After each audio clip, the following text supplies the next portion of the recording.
मेरे प्यारों, आज उन नौजवानों को मैं इस पाक महफिल में उनसे अख्तरी के सालाना महफिल में एक पैगाम मोहब्बत देना चाहता हूँ। इतना याद रखना, वो मोहब्बत जाये हो जाती है जिस मोहब्बत का ताल्लुक नफ्स से होता है। वो मोहब्बत बर्बाद हो जाती है जिस मोहब्बत का ताल्लुक हुस्न से होता है, जमाल से होता है, आंखों से होता है, लबों से होता है, किसी के वजूद से होता है। लेकिन जब बंदे मोमिन उससे मोहब्बत कर लेता है, उससे मोहब्बत कर लेता है जिससे मोहब्बत करने का अल्लाह ने हुक्म दिया है। पता क्या चला?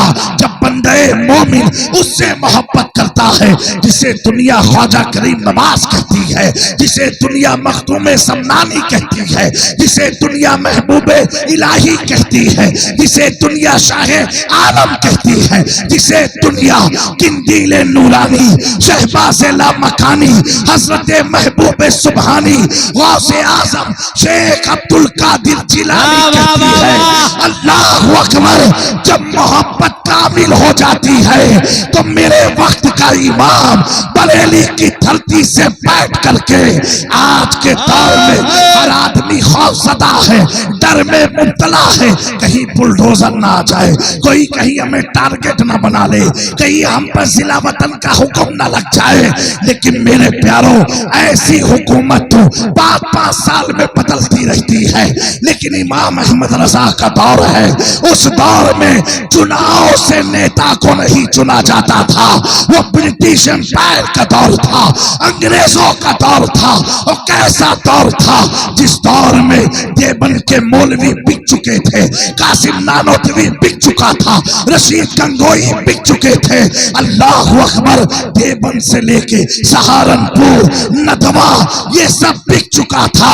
लेकिन जब बात सच्चे आशिके रसूल के पास आती है, अब वो नकी अली खां का बेटा वो डरता नहीं है। अंग्रेजों के खिलाफ फतवा रखा, अंग्रेजों की तहरीक के खिलाफ फतवा लिखा।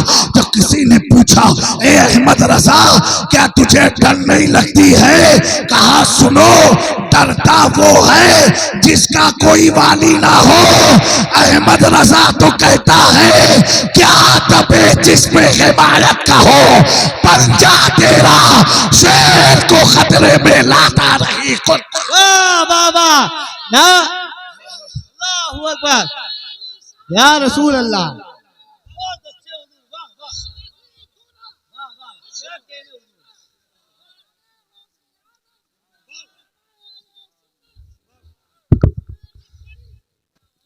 मेरे प्यारों, ऐ नौजवानों, ये इमाम अहमद रजा का पैगाम ये सारी उम्मत मुसलमान के लिए है। आगे लिखते हैं, कोई किसी से निस्बत जोड़े, कोई किसी का दीवाना बन जाए, अहमद रजा तो कहता है, इस निशानी के जो सग है नहीं मारे जाते, हश्र तक मेरे गले में रहे पट्टा तेरा। वाह, नारे तकबीर, अरे हाथ उठा के बोलो, नारे तकबीर, नारे रिसाला, नारे हैदरी, नारे होशियार, फैज़ाने मखदूमे सिमना, फैज़ाने आला हजरत, मसलके आला हजरत, अशरफी दूल्हा, औलादे मखदूमे सिमना, औलादे मखदूमे सिमना, औलादे गौसे आदम, औलादे गौसे आदम, हुजूर सैयद जामी अशरफी जिलानी, उर्से अख्तरी। वाह वाह। हकीकी इश्क की तरफ आओ, फिर लज्जत देखो जीने में कितना मजा आएगा। हकीकी इश्क की तरफ आओ। बहुत वक्त बर्बाद कर दिए, बहुत वक्त जाय कर दिए। ए मेरी कौम की बच्चियों, अब लड़के अगर तुम्हें मैसेज करें तो उन्हें कहना हकीकी इश्क की तरफ आओ। ऐसे हुस्न के पीछे क्यों भागते हो जिस हुस्न का कोई वजूद ना हो? ऐसे हुस्न के पीछे भागो। आज ये सूफी बासफा अख्तर साहब किबला की मरकज सजी हुई क्यों है? आज इमाम इश्क मोहब्बत का सौदागरान का महल्ला सजा क्यों है? मेरे दोस्तों, इन्होंने उससे इश्क किया जिससे खुदा ने हुक्म दिया था, जिससे खुदा ने हुक्म दिया था, आज आपके सामने मिसाल मौजूद है। वक्त ज्यादा ना लेते हुए प्यारो, जिन्होंने वक्ती तौर पर नफसानी ख्वाहिशात के लिए इश्क किया था, आज वो हुमायूं के किले में दफन है। उसके नाम का कोई वजूद नहीं, लेकिन उसी के बगल में एक इश्क करने वाला अमीर खुसरो था। जहां जहां निजामुद्दीन है, अमीर खुसरो। वाह वाह वाह, बेशक, सुभान अल्लाह सुभान अल्लाह। मिसालें तुम्हारे सामने है, मिसालें तुम्हारे सामने है। वो बादशाह था, वो बादशाह था कि जिसके दरबार में आज जानवरों कबूतरों की भीड़ पाई जाती है। वो बादशाह था, वो किंग था, अपनी ख्वाहिशात का मालिक था। आज उसकी तुरबत पर जानवर बैठ रहे हैं, जानवरों की भीड़ पाई जा रही है, लेकिन एक आशिक था, उसी के बगल में आशिक था। कैसा आशिक, सिर्फ जुबान का नहीं। जब वो आया दिल्ली में आया तो एक शख्स जा रहा था। अमीर खुसरो कहते हैं रुक जा, रुक जा। कहा क्या हुआ खुसरो? कहा सुनो, मेरे तू जा रहा है, मुझे इस गली से मेरे महबूब निजामुद्दीन औलिया की नालैन की खुशबू आ रही है। सुभान अल्लाह सुभान अल्लाह। जूती की खुशबू आ रही है। कहा तुझे कैसे मालूम? कहा महबूब की खबर आशिक को ना होगी तो किसको?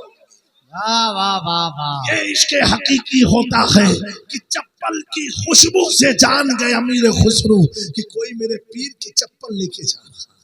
कहा रुको, कहा हाँ है। कहा क्या है? कहा ये। कहा मुझे दे दो। कहा खुसरो कैसे दूं? कहा जो कीमत है ले ले। सारी जितनी भी अमीर खुसरो ने कमाई की थी सब उससे दे दिया। जूती लेके सीने से लगा करके और अपने पीर की खानका की तरफ गए। पीर ने पूछा खुसरो ये तो मैंने किसी को दी थी। कहा हुजूर जिसको दी थी मैंने उससे सौदा करके खरीद लिया है, मैंने खरीद लिया है। अल्लाह अकबर। उसी दिल्ली में एक हसीन और जमील औरत आई, इतनी खूबसूरत औरत आई। देखिए मैं इसलिए अपनी गुफ्तगू ऐसे शुरू किया हूँ क्योंकि वक्त बहुत कम है। मैं चाहता हूँ आपकी जिंदगी का एक एक पल बड़ा कीमती है प्यारों, मैं जाया ना करते हुए अपनी बात शुरू करके खत्म भी कर दूंगा। लेकिन नौजवानों इसे सिर्फ तफरी में मत लेना, एक बार अपने दिल में उतार लेना, घर में सोते सोते सोच के उतार लेना। मेरे प्यारों इसका मजा जिस दिन तुम्हें मिल गया ना फिर सारे मजे भूल जाओगे। होटलों पर बैठना भूल जाओगे, सिगरेट पीना भूल जाओगे, गुटखा खाना भूल जाओगे, शराब पीना भूल जाओगे, जुआ खेलना भूल जाओगे, अपनी बच्चियों पर बुरी निगाह डालना भूल जाओगे। तुझे दुनिया देखेगी, तू ना जाने कहां कहां देखेगी। वाह वाह वाह, जाने कहां कहां देखेगा। क्योंकि प्यारो दीवाना बनना इतना आसान नहीं है, लेकिन जो दीवाना हो जाता है हो जाता है तो जब तक दुनिया कायम रहती है उसकी दीवानगी का चर्चा होता रहता है, चर्चा होता रहता है। मेरे प्यारो बड़ी खूबसूरत औरत आई, खातून आई। आज बताओ मुझे, आज ये जलसा हो रहा है, एक उर्स की तकरीब में हो रहा है। नौज बिल्ला, सदबार नौज बिल्ला। अगर अल्लाह ना करे, अल्लाह ना करे, अगर कोई गैर आदमी किसी लखनऊ से या दिल्ली से नाचने वाली को बुला ले तो कौम का हाल क्या होता है आप बेहतर जानते हैं। अल्लाह ताला हमें महफूज फरमाए। लोग उसको देखने जाते हैं, उसके नाच को देखने जाते हैं। कितने तो ऐसे कमजर्फ है जो पूरी पूरी रात इंस्टाग्राम पर, फेसबुक पर, यूट्यूब पर फहाशी वाली मूवी देख देख करके अपनी वजूद, अपनी जवानी को बर्बाद कर रहे हैं। और इतने इतने उसमें मुलव्विस हो गए कि सुबह होती है, शाम होती है, ना उन्हें माँ माँ बाप की फिक्र है, ना उन्हें बीवी बच्चों की फिक्र है, ना अपने रिश्तेदारों की फिक्र है, ना नमाज की फिक्र है, किसी भी फिक्र में नहीं, हम अब मोबाइल की दुनिया में मस्त रहते हैं। मेरे प्यारों, एक दिल्ली में खातून आई, बड़ी हसीन और जमील खातून थी। किसी ने, हजरत अमीर खुसरू ने एक शख्स से पूछा, मामला क्या है कि दिल्ली की फलां सड़क तो भरी हुई नजर आती है। किसी ने कहा, खुसरू मालूम है का क्या?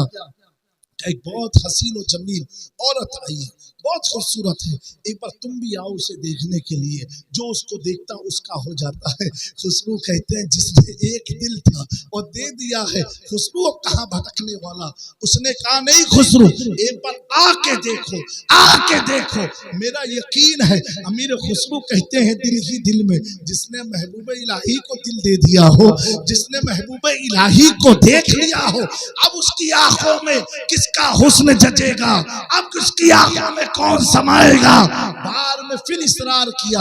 अमीर खुसरू जोश में आए और मोहब्बत भरे जुमले से फरमाया, कहा, सुनो सुनो सुनो सुनो, मैं एक बात कहूं तुमसे, तुम इतना इसरार कर रहे हो, इतनी जिद कर रहे हो। मेरे दोस्त अमीर खुसरू पैगाम दे रहे हैं ऐसे तमाम दोस्तों को, ए मेरे दोस्त सुनो सुनो, अगर तुम ये चाहते हो, तुम मेरी बात करते हो, मैं तुम्हें चैलेंज देता हूँ, तुम उस खातून को किसी भी तरतीब से एक बार मेरे महबूब के पास ले आओ, एक बार निजामुद्दीन औलिया के पास ले आओ, फिर फैसला हो जाएगा कौन किसका दीवाना होता है।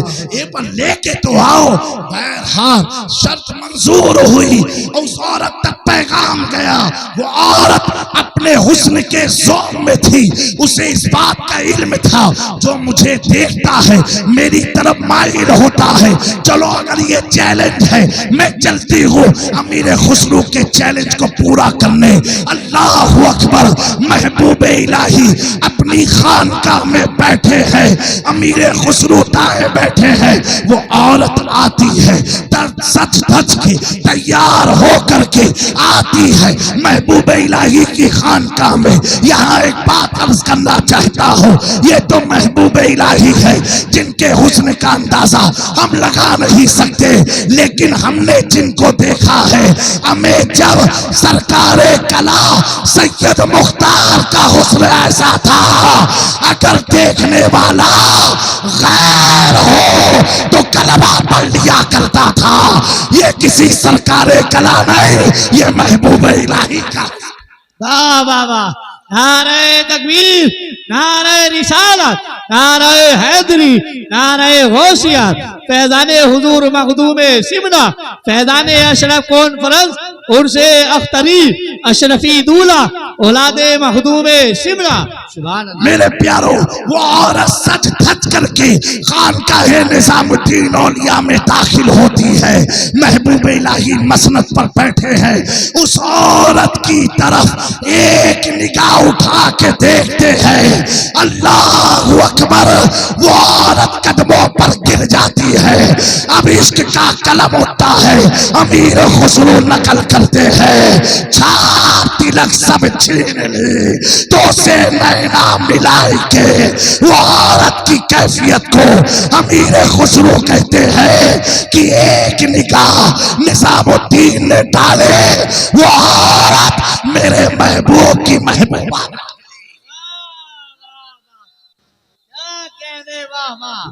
जिंदाबाद जिंदाबाद। मेरे दोस्तों, भटके वो जिनके पास रोशनी ना हो, भटके वो जिनके पास चांद ना हो, भटके वो जिनके पास अंधेरा हो, भटके वो जिनके पास सितारे ना हो। ऐ मेरी जमात के नौजवानों, ये जवानी कितने साल की है, ये जवानी कितने बरस की है, आप अंदाजा लगाओ। प्यारे आका सल्लल्लाहु अलैहि वसल्लम ने फरमाया था कि कुर्बे क़यामत में, क़यामत की सबसे बड़ी निशानियों में से एक निशानी ये होगी कि जिना आम हो जाएगा। अब जोर से कहना पड़ रहा है मेरे दोस्तों, आज जिना कितनी तेजी से आम हो रहा है। अगर आप इस पर कंट्रोल नहीं करोगे, एक चीज याद रखना, जिना एक कर्ज की तरह होता है, कर्ज की तरह होता देता है, अगर आपने किसी खातून से जिना किया, आपकी नस्ल, आपकी बेटी हो, आपकी बच्ची हो, आपकी बहन हो, वो जब तक जिना में मुलव्विस ना होगी ये कर्ज उतरेगा नहीं। मेरे दोस्तों, आप अपने घर के लिए ऐसे गुनाह से बचो, ऐसे गुनाह से इज्तिनाब करो, ऐसे गुनाह से परहेज करो। मेरे प्यारो, अल्लाह के नबी सल्लल्लाहु अलैहि वसल्लम ने फरमाया, जब आदमी जिना का इरादा करता है और जिना में मुब्तला होता है, उस वक्त अल्लाह उसके सीने से नूरे ईमान को उठा लेता है। अल्लाह अकबर। मेरे प्यारो, दुनिया समझेगी अब्दुल सलाम जा रहे हैं, हकीकत क्या है ये तो कल कयामत के दिन जाहिर होगा। मेरे नौजवानों, ऐ मेरी कौम की बच्चियों, आज बड़ी तेजी से हमारे मुल्क के हालात बिगड़ रहे हैं। अगर तुम कुरान और सुन्नत की तरफ ना आए, अगर तुम अपनी मसाजिद की तरफ नहीं आए, अगर तुम अपने मदरसे की तरफ नहीं आए, अगर तुमने उलमा मशाइख से राब्ते मजबूत ना किए, कभी भी डाकू तुम्हारे घर में घुस के हमला कर सकता है। मेरे प्यारो, अपने आप को बचाओ, अपनी नस्लों को बचाओ, अपनी जिंदगी को बचाओ, अपनी जवानी को बचाओ, अपने घर वाले को बचाओ और शादी को आसान बनाओ, शादी को आसान बनाओ। ज्यादा खुराफात वगैरह से बच करके अपनी कौम की कीमती कमाई के पैसे को कौम के एक अच्छे काम में सर्व करो। अकाउंट बैलेंस छोड़ करके जाओगे, कब्र में पूछा नहीं जाएगा कितना रुपया छोड़ के आया था।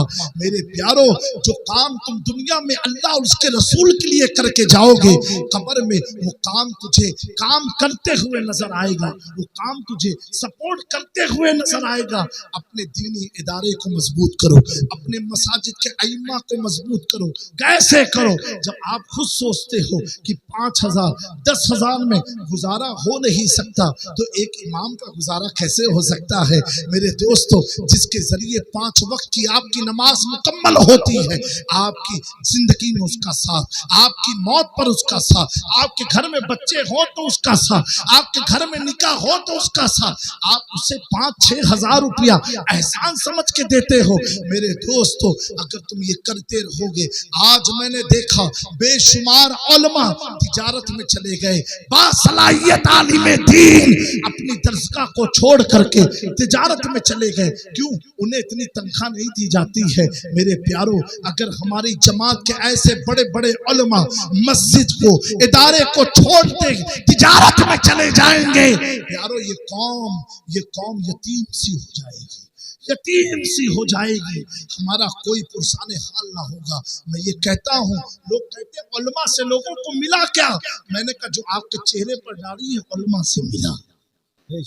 आपके अंदर जो हज का जज्बा ये उलमा से मिला। आपके अंदर महफिल में बैठने का जज्बा ये उलमा से मिला।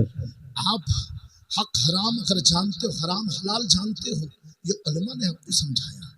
और जो उलमा से कटे हैं, इतना याद रखना, सूद ब्याज के बल पर दौलत जमा कर लेना ये कामयाबी नहीं है। ऐसी दौलत, प्यारे आका सल्लल्लाहु अलैहि वसल्लम ने फरमाया, वो तेरे लिए जहन्नम की आग बन जाएगी। मेरे दोस्तों, हमारी कौम एक बहुत बड़ा अलमिया है, बिन देखे तिजारत का। एक आलिम अगर कहे ये मस्जिद का काम है, आप इसमें 1,000 रुपया दोगे, अल्लाह 70 गुना का सवाब देगा।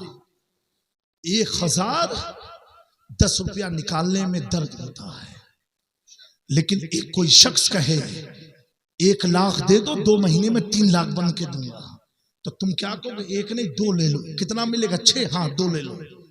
हम लोग सोशल आदमी, जमीन से जुड़े हुए, सैकड़ों हमारी कौम के पैसे लेकर के लोग भाग गए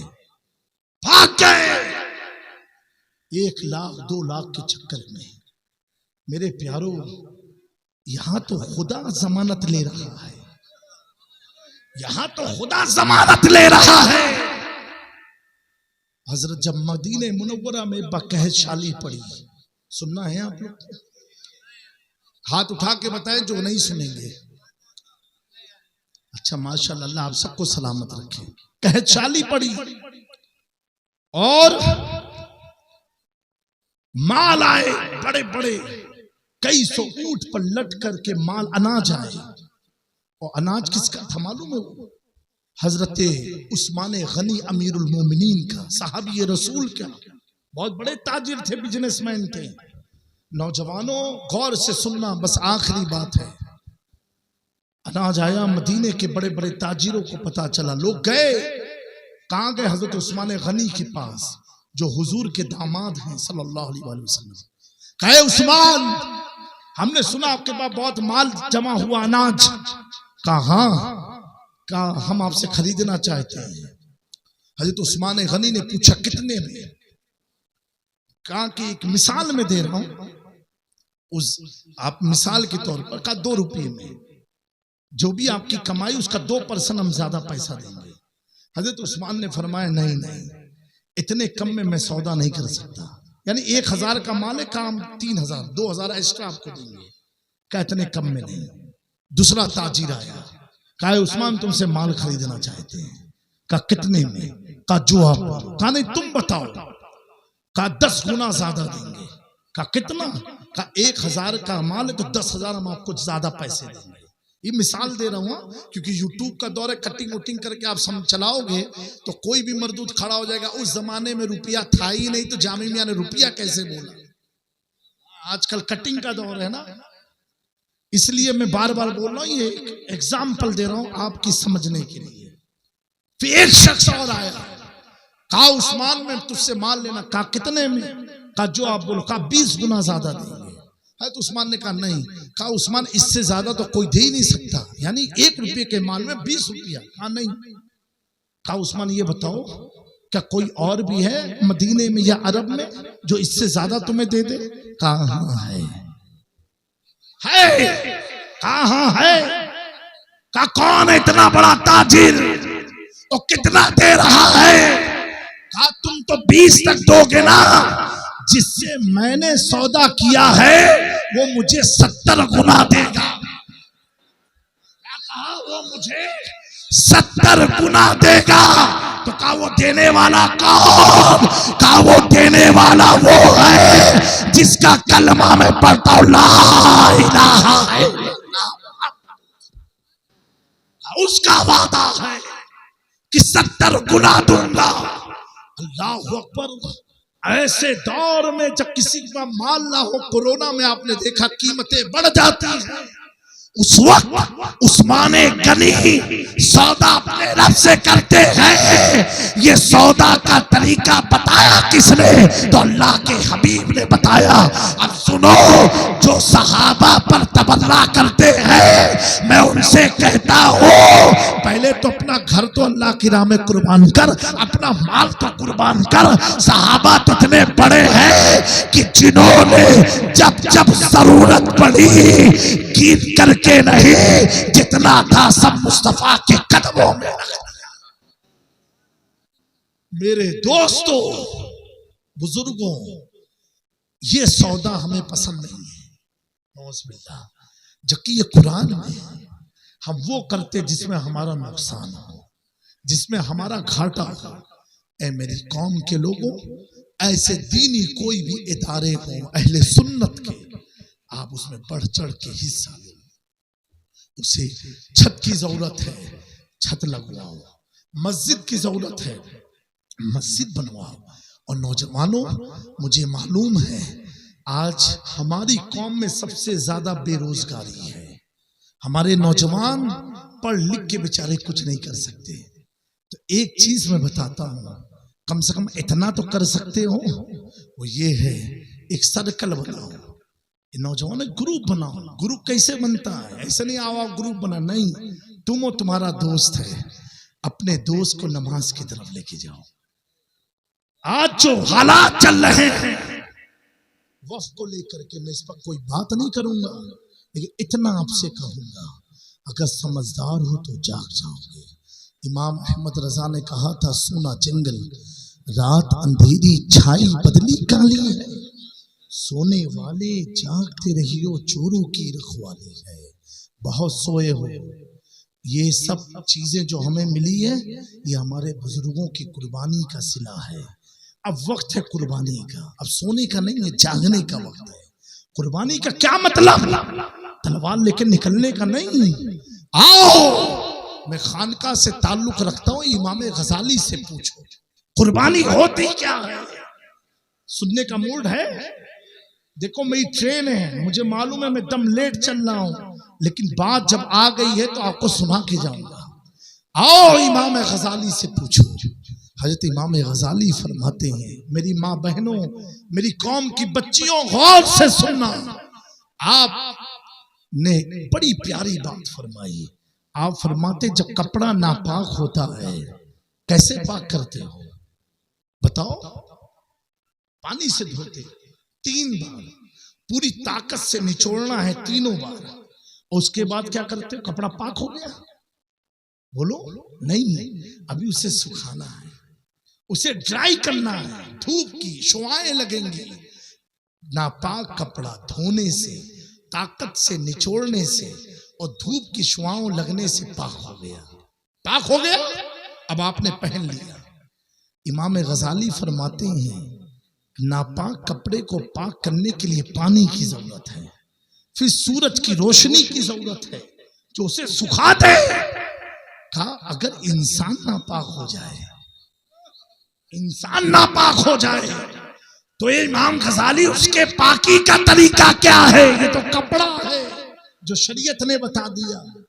अब आओ तरीकत के पास, जिसमें नापाक हो गया, गलासत आ गई सीने में, कैसी नापाकी? हसद, बुग़्ज़, इना, जिना, चुगलखोरी, झूठ। झूठ तो इतना आम है, अल्लाह अकबर, अफसोस की बात है, झूठ तो इतना आम। नमाज छोड़ने पर लानत नहीं है, रोजा छोड़ने पर लानत नहीं है, झूठ बोलने पर अल्लाह का फरमान है लानतुल्लाहि अलल काज़िबीन, झूठों पर अल्लाह की लानत है। और ये लानत यहूदियों पर है, लानत ईसाइयों पर है, और लानत झूठ बोलने वालों पर लानत है। इसीलिए आप देखना जो झूठ बोलता है उसके मुंह से बदबू आएगी, उसका चेहरा बेनूर हो जाएगा, उसके पसीने से बदबू आएगी। एक सूफी बुजुर्ग ने लिखा जिसका पसीना ज्यादा बदबू करता हो तो वो गौर करे कि वो गुनाहे कबीरा में मुब्तला। जो शख्स गुनाहे कबीरा में मुब्तला होता है, झूठ बोलना गुनाहे कबीरा, जिना, शराब, जुआ गुनाहे कबीरा है। कहा जितना गुनाह कबीरा करेगा इतने उसके पसीने में बदबू आएगी। ये जो खुजली हम लोग को आती है ना, खुजली आती कि नहीं? आप लोग को आती है कि नहीं? बोलो तो आती है ना? खुजलाते हो ना? ये खुजली क्या है मालूम है आपको? ये खुजली इंडिकेटर है। कैसा इंडिकेटर? जब पानी की टंकी भरने वाली होती है तो आजकल एक सिस्टम है, तुरंत आता है, अलार्म बजता है, टंकी बंद कर दो, ओवरफ्लो होने वाली है। आप गाड़ी जब चलाते हो, फ्यूल कम होता है तो एक इंडिकेटर लाइट जल जाती है कि टंकी खाली होने वाली है। बैटरी खराब हो तो गाड़ी का इंडिकेटर बता देता है कि बैटरी खराब होने वाली, सही है? तो ये खुजली इंडिकेटर है।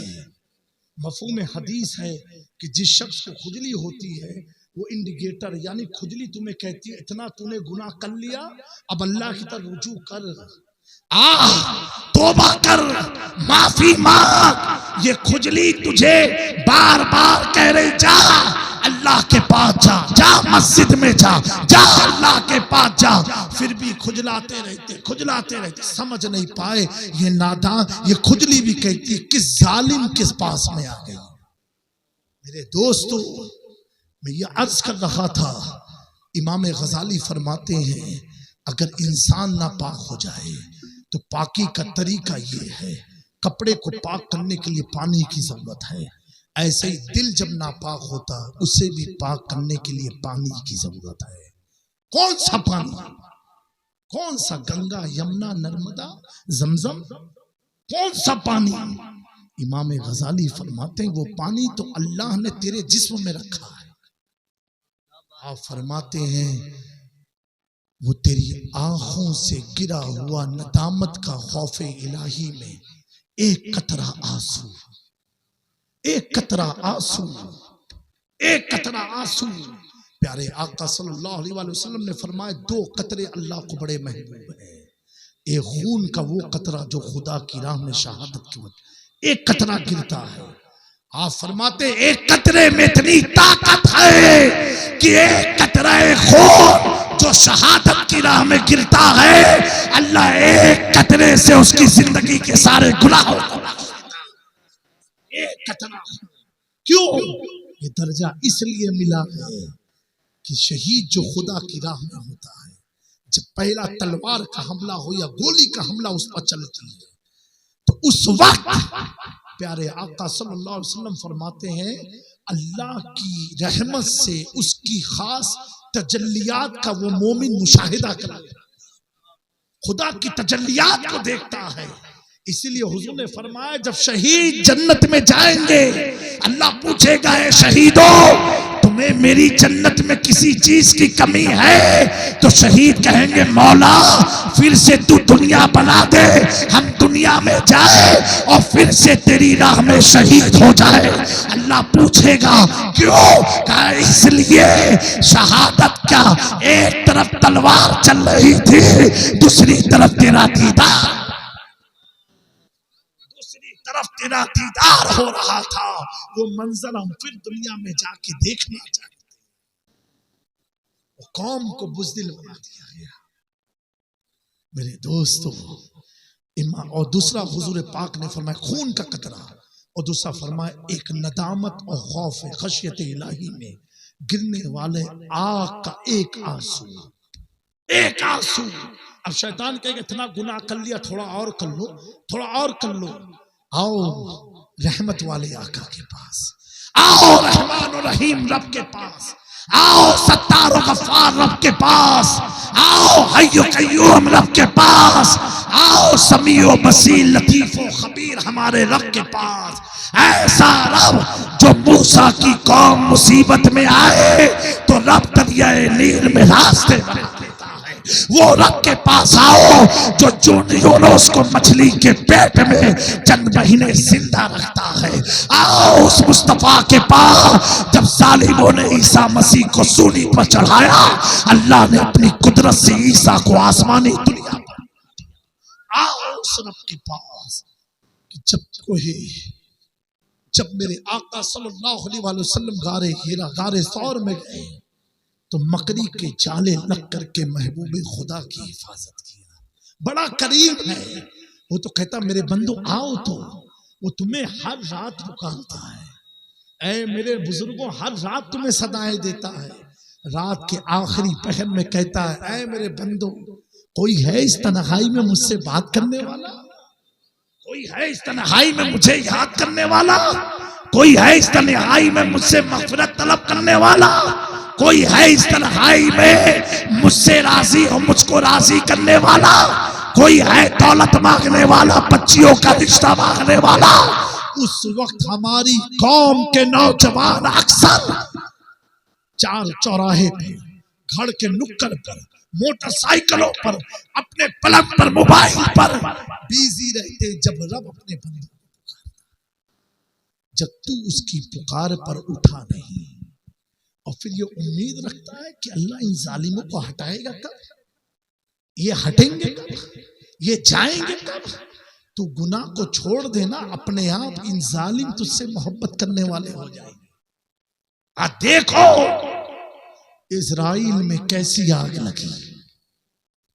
सुपर पावर कंट्री है, अमेरिका में शुरू हुई, और रब की मशीयत देखें उलमाए किराम कि अमेरिका में लगी तो वहां के एजेंसी ने कहा कोई एक परिंदा है, उसने आग लगाई। आप रिपोर्ट देखना गूगल में। और कब लगी आग? बर्फ गिर रहा था, ठंडी हवाएं, माइनस में टेम्परेचर था। रब ने सुपर पावर मुल्क को बता दिया, सुनो, ठंड का काम है, बर्फ का काम बारिश का काम, आग को बुझा देना। ये उसूली है, फितरी काम है। लेकिन अगर रब चाह जाए तो उन बर्फ के जर्रात में इतनी ताकत नहीं कि उसकी लगाई हुई आग को बुझा दे। एक ठंडक में आग लगी अमेरिका में, वहां का सबसे बड़ा शहर जहां दुनिया में इजराइल के बाद सबसे बड़ी तादाद में बसने वाले यहूदियों का शहर तबाह और बर्बाद हो, लॉस एंजल्स जिसे कहते हैं। मेरे दोस्तों, एक यहां लगी, वहां ठंडक में लगी, यहां गर्मी में लगी। ये रब अपनी कुदरत दिखा रहा है। ये कुदरत देख के ये खुश मत होना, हो गया। ये रब हम मोमिनों को तंबी कर रहा है, सुनो, जब मेरा आजाब आता है तो ईमान वालों अपनी मरम्मत कर लो, अपने आप को सुधार लो, अपने आप को चेंज कर लो। आप ईमान वाले, सख्ती आप पर ज्यादा होगी। आपका बच्चा गलत करके आएगा तो आप अपने बच्चे को मारोगे, दोस्त को नहीं मारोगे। भले लड़के का दोस्त भी मुलव्विस था, मैं कहूंगा बाप, इंसाफ तो तब होता है जब तू दोनों बच्चे को मारेगा तो तू कहेगा नहीं अरे ये मेरा बच्चा है, मेरा हक इस पर है। तो हम पर जो आफतें आती गुनाहों के सबब, ये अल्लाह बार बार हमें बता रहा, सुन तू मेरा है, इसलिए तंबी होती है, इसलिए तंबी होती है। अगर कोई कहे इन पर क्यों नहीं, इन पर क्यों नहीं, अरे ये अल्लाह के है ही नहीं। जो जिसका होता है सख्ती उसी पर, तंबी उसी पर होती है। मुसलमानों, कभी मायूस मत होना, रब की रहमत बड़ी वसी है। इमाम गजाली फरमाते हैं, तेरी आंख का आंसू वो पानी जो खुदा के खौफ से गिरता है, वो तेरे दिल की गलाजत को दूर कर देता है। फिर किसी ने पूछा, हुजूर अब वो नम पड़ गई, गलाजत झड़ गई, अब क्या करें, सूरज के पास जाए? कहा नहीं, सूरज के पास जाने की क्या, वो तो कपड़े की जरूरत है। अब जाओ किसी अल्लाह के वली की बारगाह में, जाओ किसी वली की तुरबत के पास, किसी जाहिरी वली के पास, उनकी बारगाह में बैठ जाओ।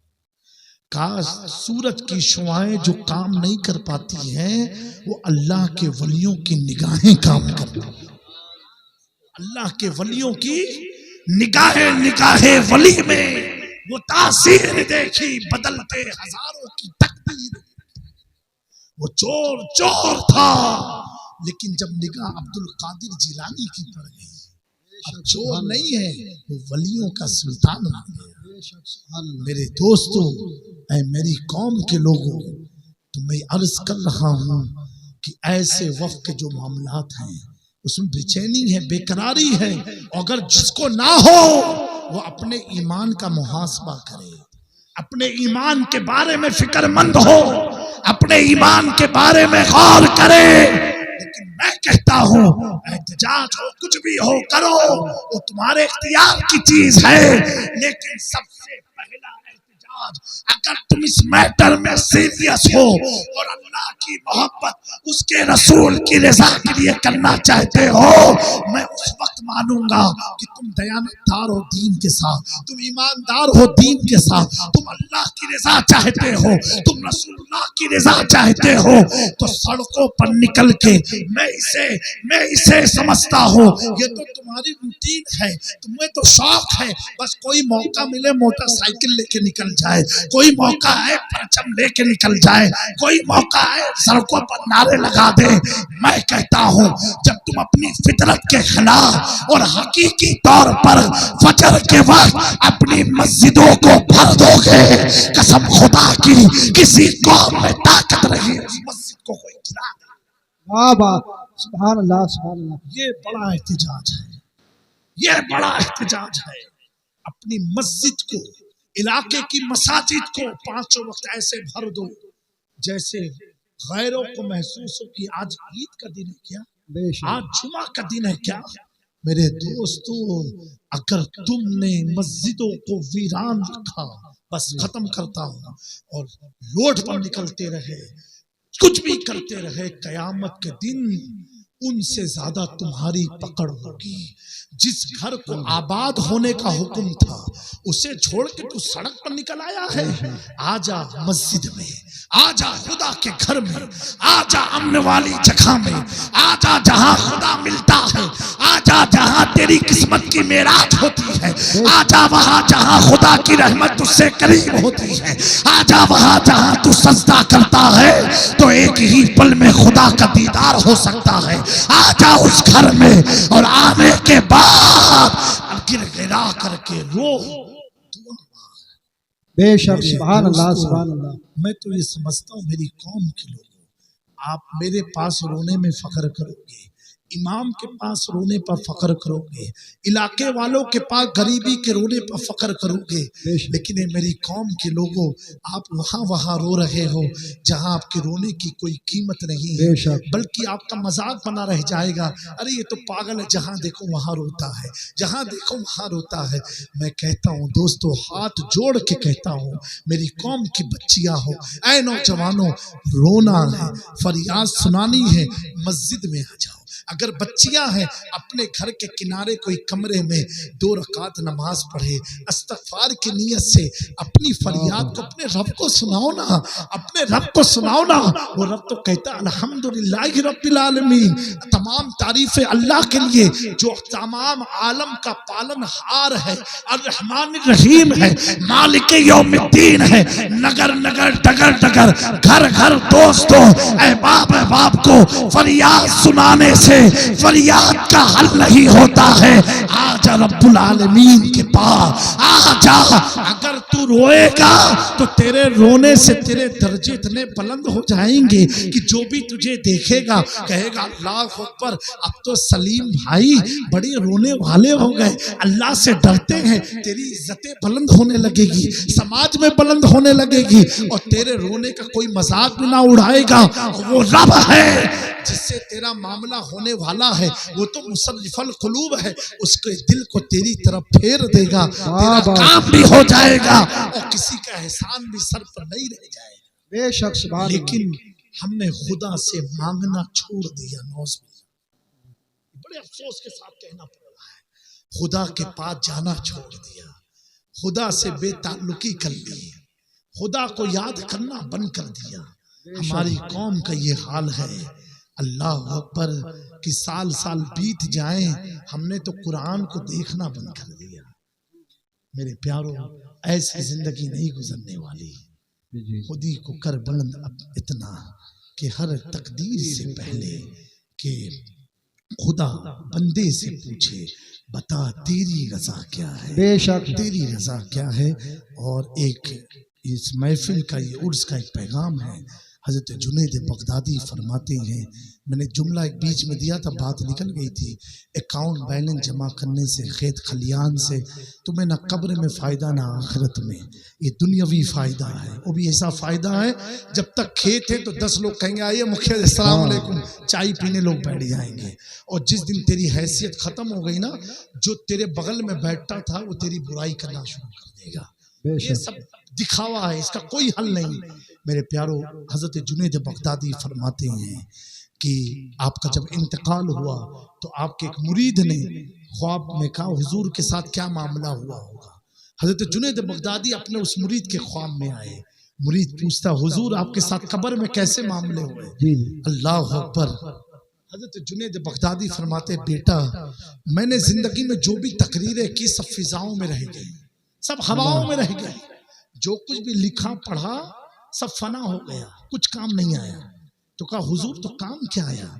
कहा बेटा वो काम आया कि जब मैं रात की तन्हाई में उठ के अपने रब को याद करता था, वो वक्त इतना कीमती अल्लाह ने मेरे लिए बना दिया कि कब्र में जब मैं उठा, उस वक्त की बरकत से मेरे सवाल जवाब में आसानी पैदा, वाह वाह वाह सुभान अल्लाह, आसानी पैदा हो गई।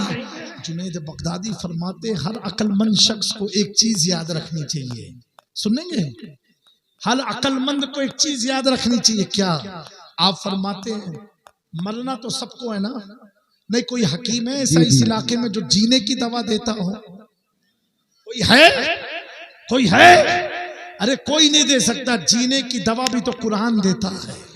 जीना चाहते हो, जीना चाहते हो, अगर जीना चाहते हो, मरना नहीं चाहते हो, तो तो रब कहता आ मेरी राह में जिहाद कर, हमेशा हमेशा के लिए जिंदगी अल्लाह। बाबा नारे तकबीर। कैसी जिहाद, सड़क पर निकल करके खुदा की राह में एक जिहाद अपने नफ्स के खिलाफ कर ले, रब फरमाता है दुनिया तुझे मुर्दा कहेगी, रब कहेगा नहीं नहीं तू जिंदा है, तू जिंदा है। जिहाद कर लो नफ्स के खिलाफ, कर लो दोस्तों। हम भी सफर करते हैं, दुनिया घूमते हैं, आज तक किसी गैर ने आँख ऐसे करके नहीं देखा। जो भी देखता है गुरु जी आइए बैठिए, मौत आइए बैठिए, ये इज्जत उसको क्या मालूम आले रसूल है, आलिम में क्या है। ये इज्जत दाढ़ी ने दिया। वो समझता है जिसके चेहरे पर दाढ़ी होती है वो मौलाना होता है, वो हाफिज कुरान होता है। लोग कहते हैं कि दाढ़ी रखने का फायदा क्या? मैं कहता हूँ दाढ़ी रखने का फायदा ये है कि जहां इज्जत का गुमान ना हो वहां अल्लाह इज्जत अता फरमाता, वहां अल्लाह इज्जत अता फरमाता।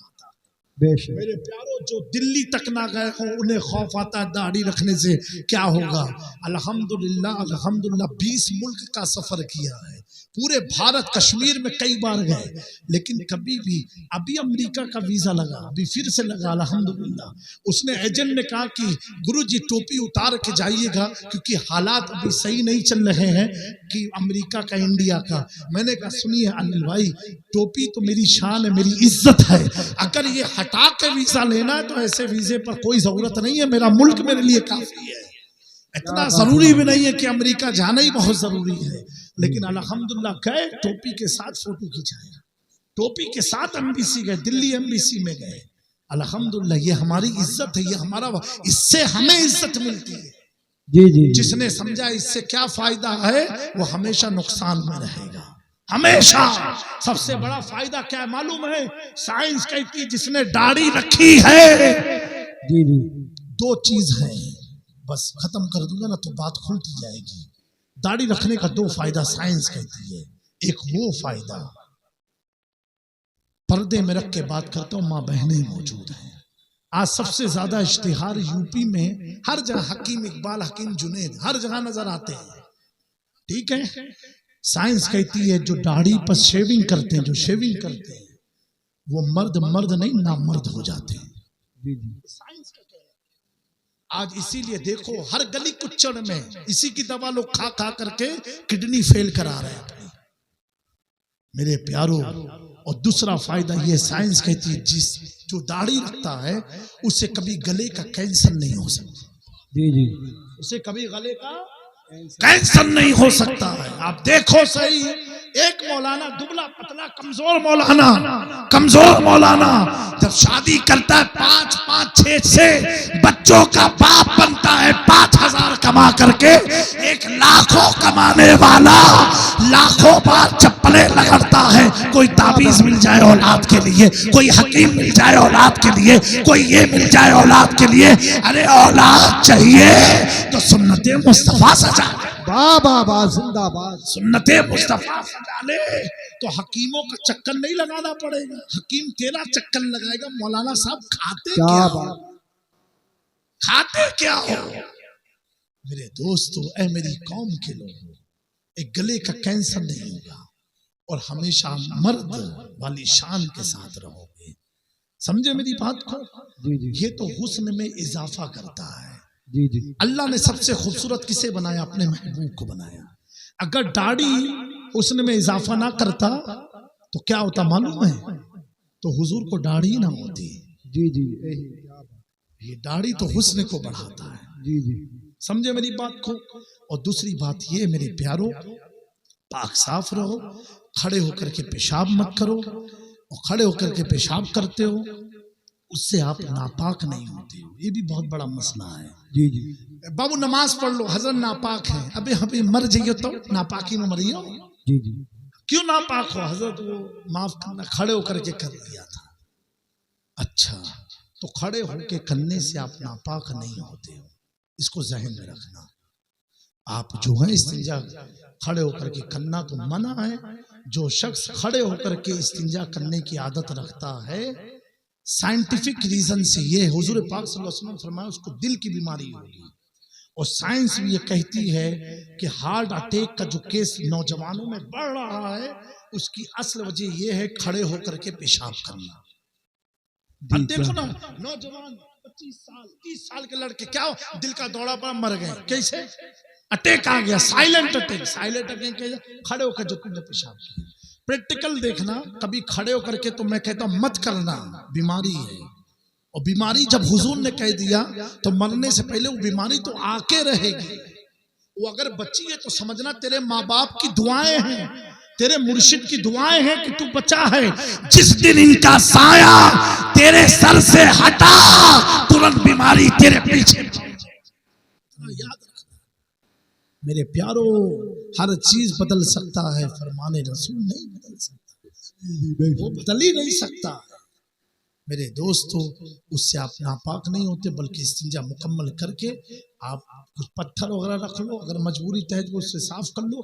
और अगर ये सब नहीं हो पाता है, अगर आपको यकीन है कि पेशाब के कतरे इतने गिरे कि एक सिक्के की मिकदार से भी ज्यादा हो गया, तो खाली कपड़ा आप चेंज कर लो, अंदर गारमेंट है उसे आप चेंज कर लो, और चेंज करके वजू करके आप नमाज पढ़ सकते हो। एक मसला ये जो बड़ी तेजी के साथ नौजवानों में है कि पेशाब कर लिया, बैठ के किया, लेकिन आपको लगता है कुछ ना कुछ कतरे गिर रहे हैं, उसकी वजह से भी आप कहते हो हम नापाक हैं।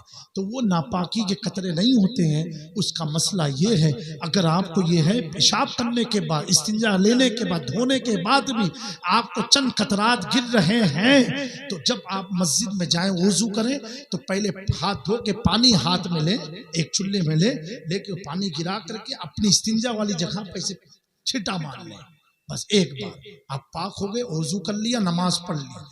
अब नमाज में भी अगर गिर रहा है तो आप अगर जोहर की नमाज के लिए खड़े हो तो आपकी नमाज नहीं टूटेगी, आपकी नमाज मुकम्मल होगी।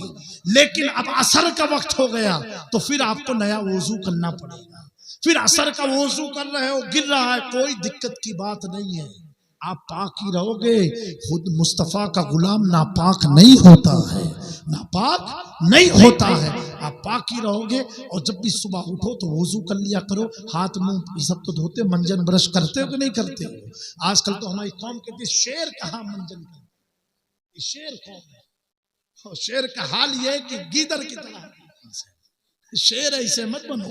शेर का मामला ऐसा होता है कि इलाके में कोई आने से पहले सोचे कि इसका इलाका है, शेरों का इलाका है। ये पता कैसे चलेगा? ये पता ऐसे चलेगा जब हर वक्त मस्जिद से जमात निकलती हुई नजर आए। ये शेरों। तो जब मुंह धोते हो, मेरी औरतों, मेरी माँ बहनों से भी अर्ज गुजारूं, तो वुजू कर लो। आप देखो सुबह उठ करके हाथ भी धोते हो, कुल्ला भी करते हो, चेहरा भी धोते हो, पैर भी धोते हो ना। दो चीज आपको बढ़ानी है, एक मसा करना, अपने हाथ को धोना है और नाक में पानी डाल देना है, बस वुजू हो गया। अब जब वुजू रहेगा आपको नमाज से नहीं दिक्कत है, वुजू से दिक्कत है। वो मुसलमान नहीं जिसे नमाज से दिक्कत है, वुजू की वजह से। अब जब बावुजू होकर के आप निकलोगे, जैसे अजान सुनोगे, तुरंत मस्जिद की तरफ कदम आपका चला जाएगा। औरतें अगर अपने शौहरों से परेशान हैं कि शराबी है, मारता पीटता, गाली बकता, कुछ नहीं, आपको ये करना है वुजू करके रोटी पकाओ, खाना पकाओ, ये सोच के पकाओ कि आले रसूल ने ये नुस्खा बताया, अल्लाह एक एक रोटी के गुनने के बदले मेरे शौहर के दिल में मेरी मोहब्बत पैदा फरमा। सुभान अल्लाह, सुभान अल्लाह। और तो तुम्हें नेकियों का तो बड़ा बड़ा इनाम मिला है। प्यारे आका सल्लल्लाहु अलैहि वसल्लम फरमाते हैं, अगर औरत ये सोच के अपने शौहर का कपड़ा धोती कि मेरे शौहर का कपड़ा है, तो एक कपड़ा धोने पर अल्लाह उसे 1000 नेकियां अता फरमाता है। 1000 नेकियां। और आगे हुजूर फरमाते 2000 गुनाहें उसके अल्लाह माफ फरमा देता है। अगर औरत शौहर का कपड़ा धोती है, अगर आप 4 कपड़ा धो दी तो कितना आपको सवाब ही सवाब है। आप अपने काम में मुकम्मल रहो, ये कैसे भी रहे, कल क़यामत के दिन अपना जवाब देना है। लेकिन आपको अगर ये रुसवा जलील करेंगे दुनिया में, तो आप क्यों मायूस हो? घर मत भागो, तलाक मत लो, डिवोर्स मत लो, इनके जुल्म पर सब्र करो, उसका फल क्या मिलेगा? प्यारे आका फरमाते हैं वो औरतें कल कयामत के दिन मेरे साथ रहेंगी। वाह वाह वाह। तो अगर हुजूर के साथ रहना है, इनकी फिक्र मत करो, ये तो गुटखा पान सिगरेट वाले, तुम्हें तो वो पाक जात मिल जाएगी, वो पाक जात मिल जाएगी जिसके पास आने के लिए खदीजतुल कुबरा तड़पती हो, मायशा सिद्दीका तड़पती हो। हमें जिसका हुस्न ऐसा है कि जब चेहरे पर 70,000 पर्दे थे तो अबू बकर, उमर, हैदर, उस्मान कुर्बान हो गए। जिन्होंने देखा वो कुर्बान हुए, जिन्होंने नहीं देखा वो ऐसे कुर्बान हुए कि किसी ने कहा जब हुस्न था उनका जलवा नुमा, अनवार का आलम क्या होगा, हर कोई फिदा है दिल देखे। अस्तगफिरुल्लाह।